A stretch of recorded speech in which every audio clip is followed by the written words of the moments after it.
Hoy está con nosotros Carlos Sánchez Berzaín, que es el director ejecutivo del Inter-American Institute for Democracy. Carlos Sánchez, buenos días y gracias por estar hoy con nosotros. Encantado, Vanessa. Un saludo a usted y a toda la audiencia tan importante.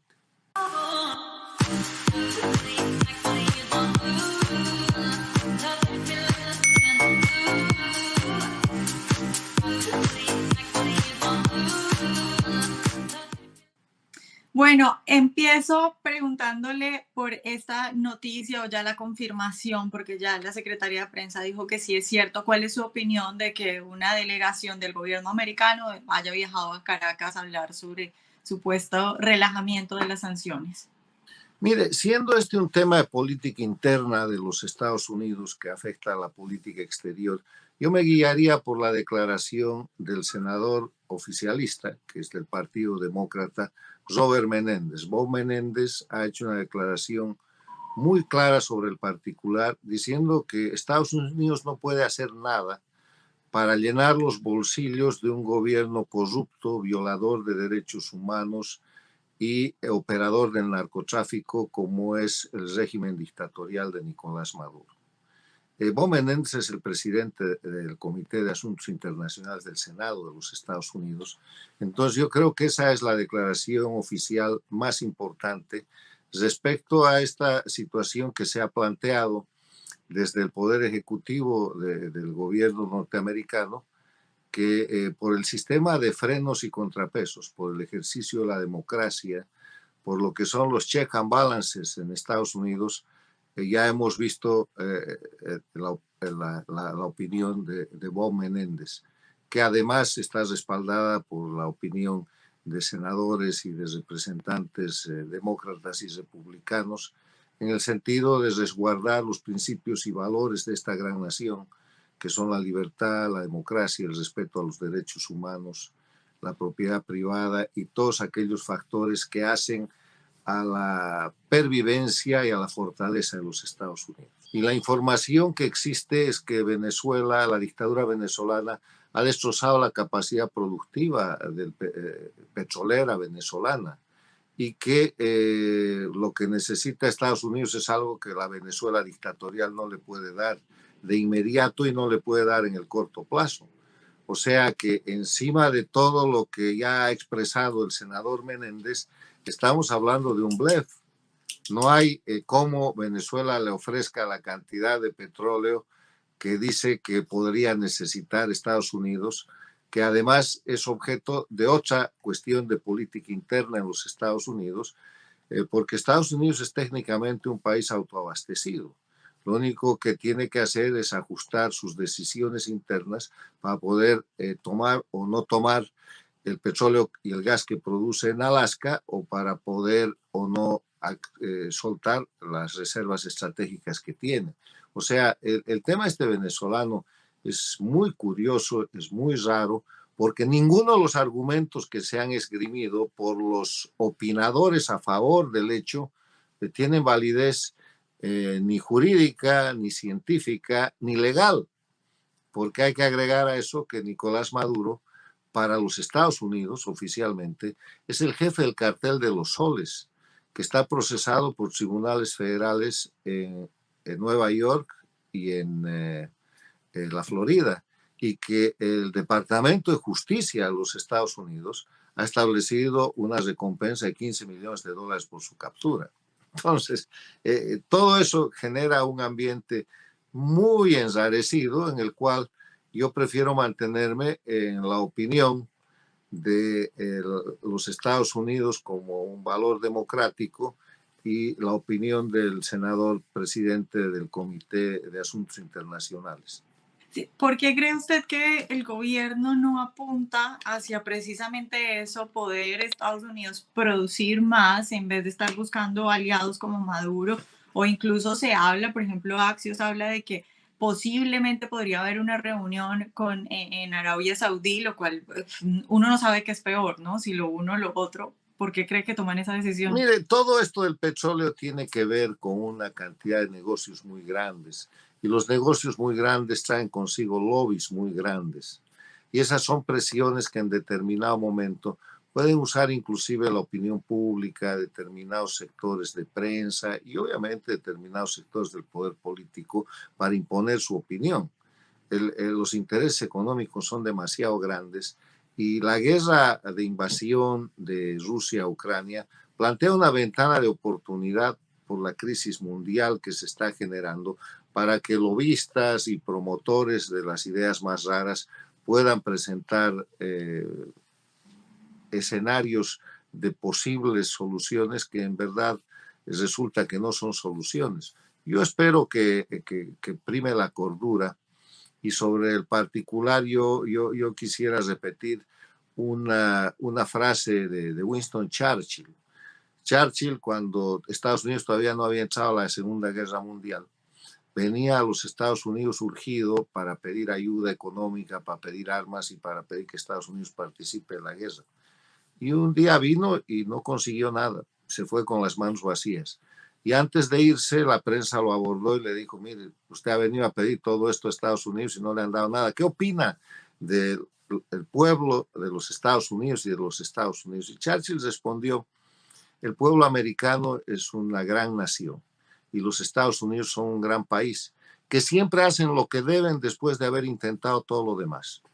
Entonces, en visión de este gran estadista, esperemos que estén en la etapa final de intentar todo lo demás.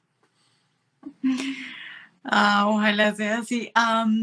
Otra pregunta que yo no entiendo que pueden estar pensando al respecto es, estamos a punto de tener unas elecciones muy importantes para el Partido Demócrata, muy importantes para el presidente Biden.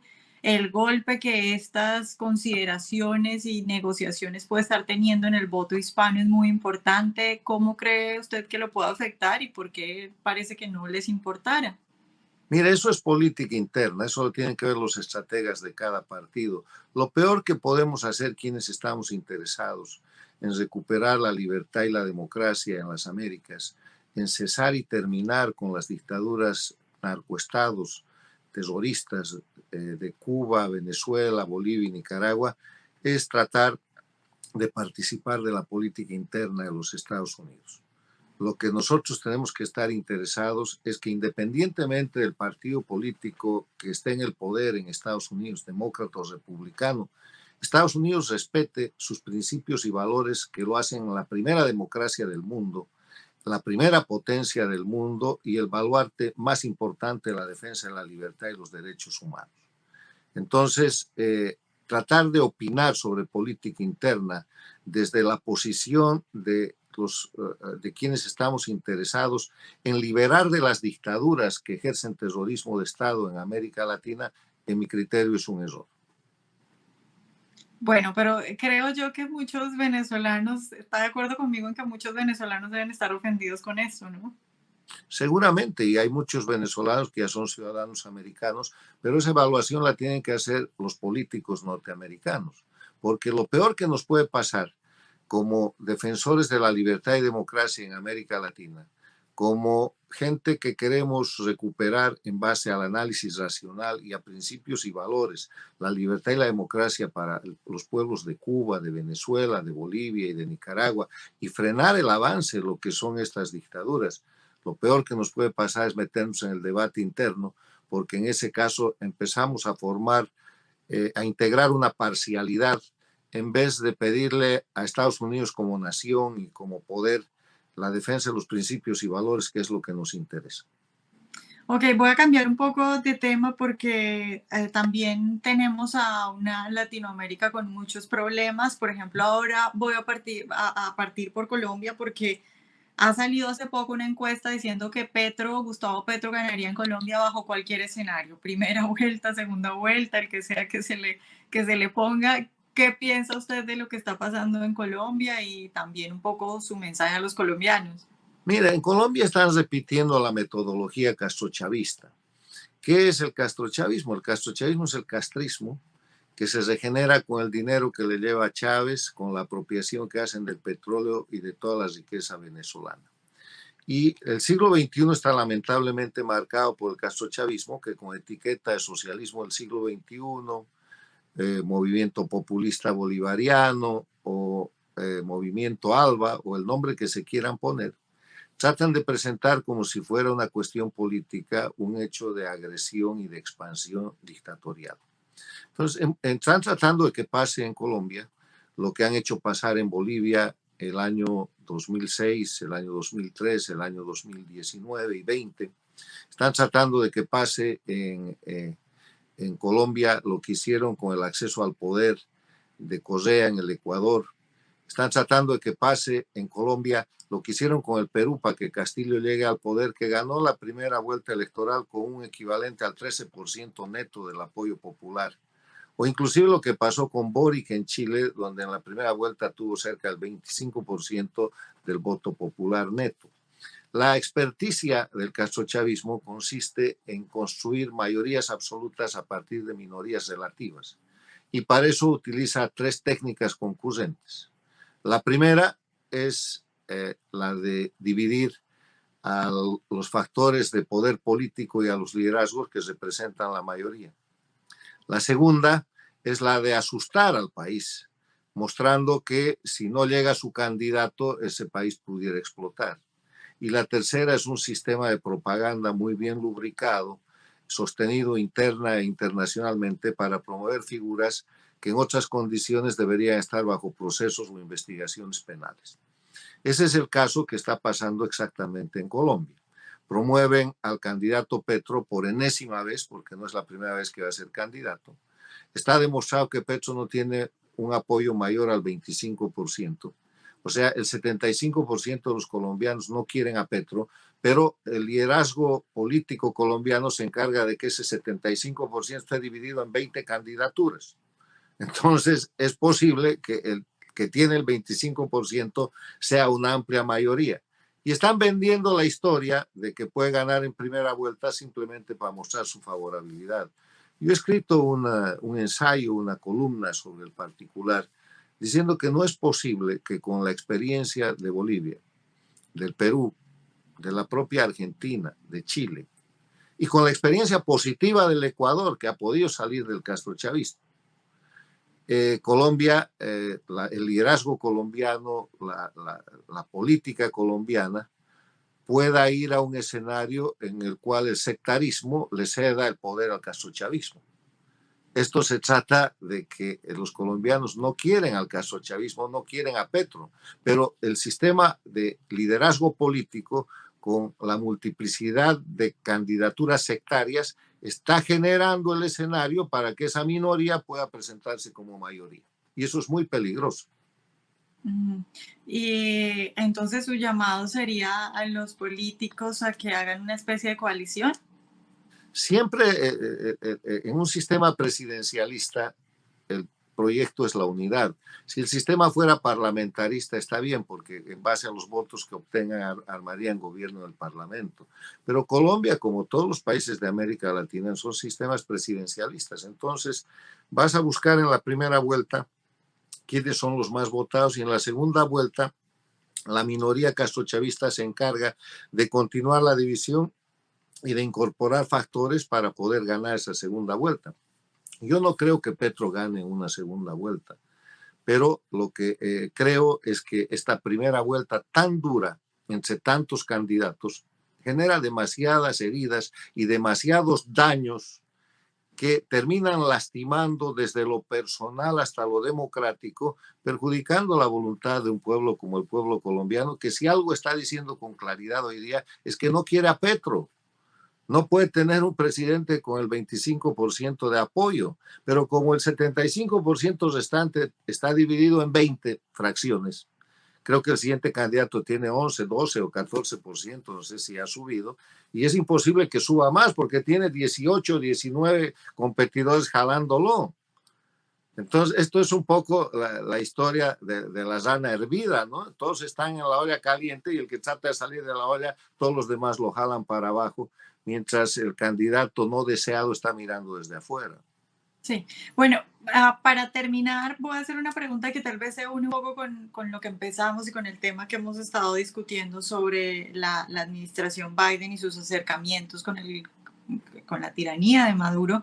Y es, usted muchas veces ha señalado el problema que significa Cuba si tuviéramos una Venezuela que ahora que esto se está promoviendo desde muchas partes, porque por estos días hemos visto artículos en diferentes medios muy importantes de Estados Unidos promoviendo directamente quitar sanciones al régimen de Maduro. Si se lograran quitar esas sanciones, suponiendo el peor de los escenarios y que pudieran darle un aire económico al tirano y se fortaleciera otra vez ese músculo que hay entre y esa relación entre Venezuela y Cuba, ¿cómo afectaría eso a toda Latinoamérica?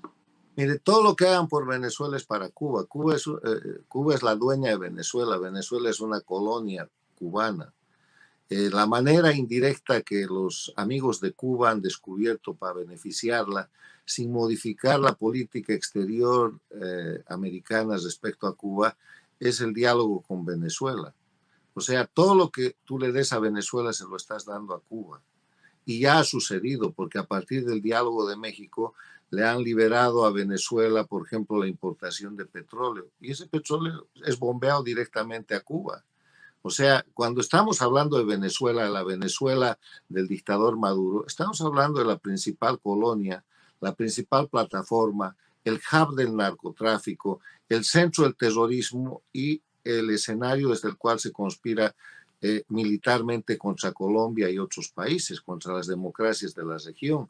O sea, hay que ser claros, no se puede hablar de Venezuela sin hablar de Cuba y periodísticamente sería muy importante que ustedes hagan ese nexo y que lo recuerden a la ciudadanía, porque es una información incompleta y por lo tanto equivocada tratar el tema de Venezuela sin tocar a Cuba. Bueno, Carlos Sánchez Berzaín, director ejecutivo del Inter-American Institute for Democracy, muchas gracias por estar hoy con nosotros. Vanessa, el agradecido soy yo. Un gran saludo.